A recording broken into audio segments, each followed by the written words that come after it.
جو سورۃ المائدہ کے اندر آیت نمبر 89 میں رپورٹ ہوا. غلام آزاد کریں، آج کل تو آبسلیٹ ہے، اور اگر وہ نہیں کر سکتے، صحیح مسلم میں بھی تفصیل موجود ہے، سورۃ المائدہ کی آیت نمبر 89 میں بھی آیا کہ قسم اور منت کا ایک ہی کفارہ ہے.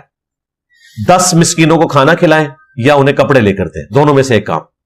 اور اگر غریب ہیں تو 3 روزے رکھ لیں. آپ غریب تو نہیں ہیں کیونکہ 50,000 منت آپ نے مانی ہوئی ہے، تو 10 مسکینوں کو کھانا کھلا دیں. 500 روپے کا تو ایک مسکین کا کھانا ہو ہی جائے گا نا جی، تو تقریباً 5,000 روپے ادھر لگ جائے گا، باقی 45,000 دے دیں ادھر.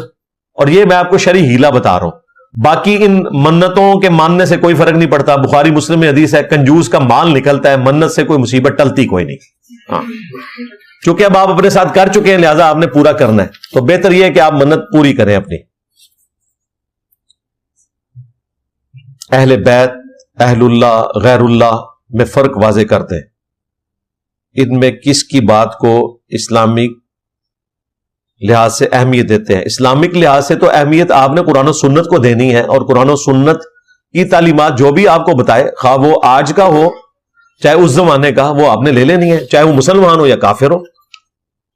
آیت الکرسی کا وظیفہ شیطان نے دیا ہوا ہے، نبی اسلام نے انڈورس کر دیا تھا، اور آج تو آپ کو پتا چل گیا کہ یہ قرآن پاک آپ کو حضرت گیوٹنبرگ نے دیا ہے 1440 عیسوی میں، جنہوں نے پرنٹنگ پریس بنایا تھا، اور یہ بخاری مسلم بھی انہوں نے دی ہے. ظاہر پرنٹنگ پریس کے بغیر تو آپ اس کو کاتب سے تو لکھوا نہیں سکتے تھے. 30-40 لاکھ کا ایک نسخہ لکھا جاتا ہے جو اچھا کاتب لکھ کے دیتا ہے آپ کو. ظاہر 600 صفحے اس نے لکھنے ہیں، ایک صفحہ وہ ایک دن میں مکمل کر لے تو بڑی بات ہے. تو جس کی جو کنٹریبیوشن ہے وہ آپ نے ماننی ہے، قرآن و سنت کی تعلیمات پر عمل کرنا ہے.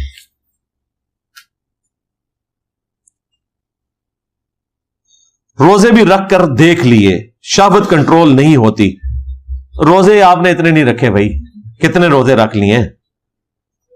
کچھ دنوں یا کچھ مہینوں بعد نفس غالب ہو جاتا ہے، بس جب غالب ہو پھر سے روزے شروع کر دیں جی. اللہ تعالیٰ آپ کے لیے آسانی فرمائے، آپ کے لیے نکاح کرنا آسان ہو جائے.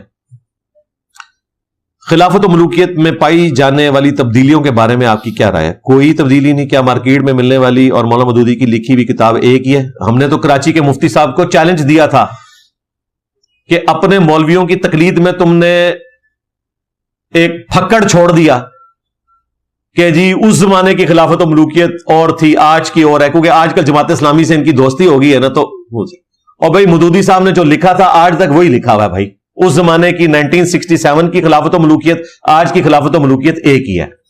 اور دیکھیں اللہ نے اس کا دفاع کروایا ایک دیوبندی مفتی سے، مفتی عامر عثمانی، تجلی دیوبند جو رسالہ نکالتے تھے دیوبند سے، ان کو کتاب بھیجی تھی دیوبندیوں نے کہ آپ جواب لکھیں اس کا. وہ کتاب پڑھ کے خود گمراہ ہو گئے انورٹڈ کاماس میں.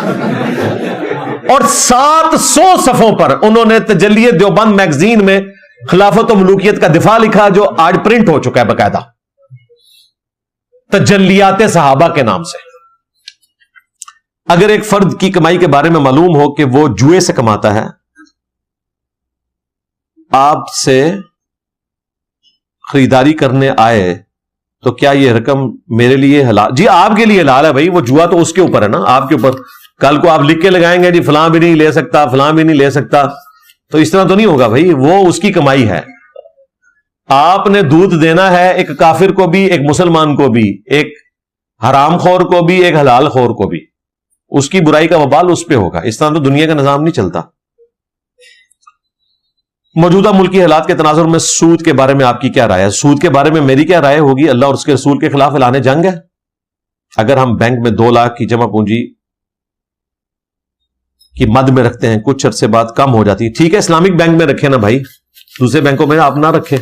ہم نے تو بتایا اسلامک بینک جو ہے وہ کاروبار کی بنیاد کے اوپر چل رہا ہے. اس کے اوپر میری ویڈیو ریکارڈ ہے. اب تو ماشاءاللہ اسلامک بینک اتنے زیادہ ہیں، پاکستان میں تو کوئی ایشو ہی نہیں ہے.